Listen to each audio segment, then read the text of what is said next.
Pasado na po ang isasagawang kilos protesta sa 21 po ng Setyembre ng iba't ibang grupo at organisasyon na dismayado sa sunod-sunod na nabubunyag na korupsyon sa gobyerno.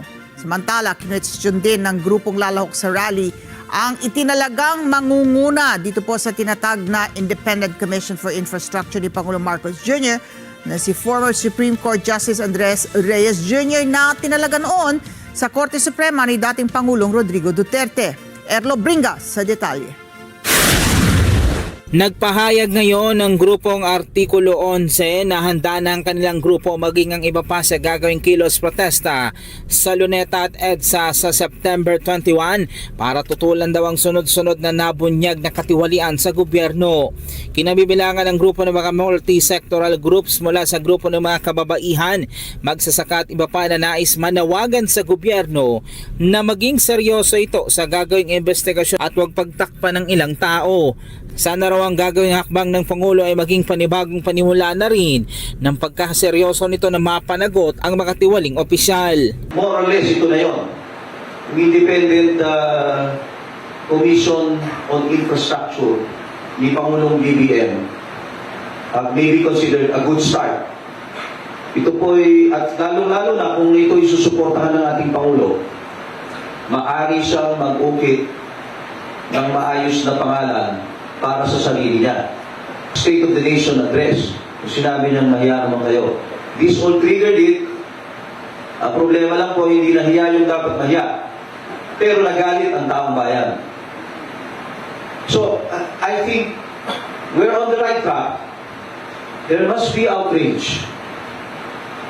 But maybe there's not enough.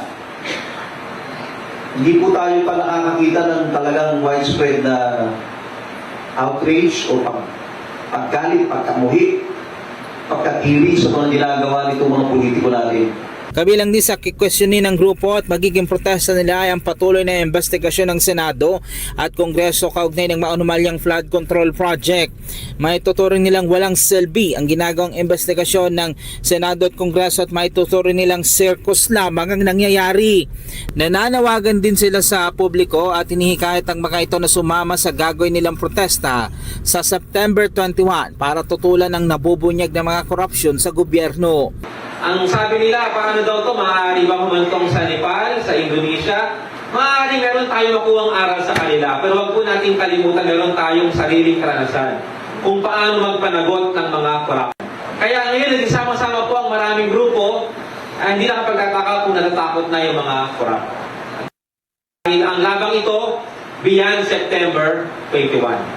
At itutuloy natin ang laban para ibagsak na itong korap na sistema na meron sa ating bayan. Bagamat may tuturing naman ang grupo na magandang panimula sa Pangulo ang pagtatag nito ng Independent Commission, hindi naman kumpiyansa ang grupo sa inilagay nitong mga mangunguna sa komisyon at posible nilang hindi matapos ang investigasyon o baka wala itong mapatunguhan.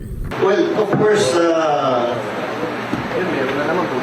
we were surprised by the appointment of Justice Reyes to chair the ICI.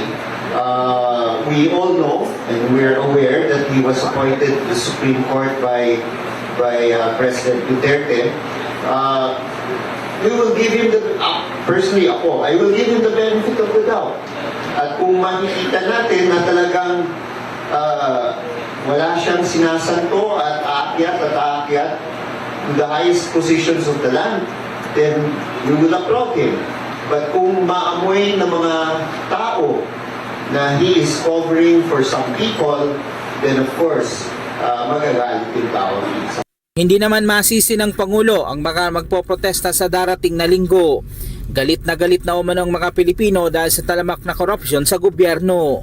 Anya kung hindi lang siya ay presidente, sasama siya sa mga ito sa rally sa Luneta.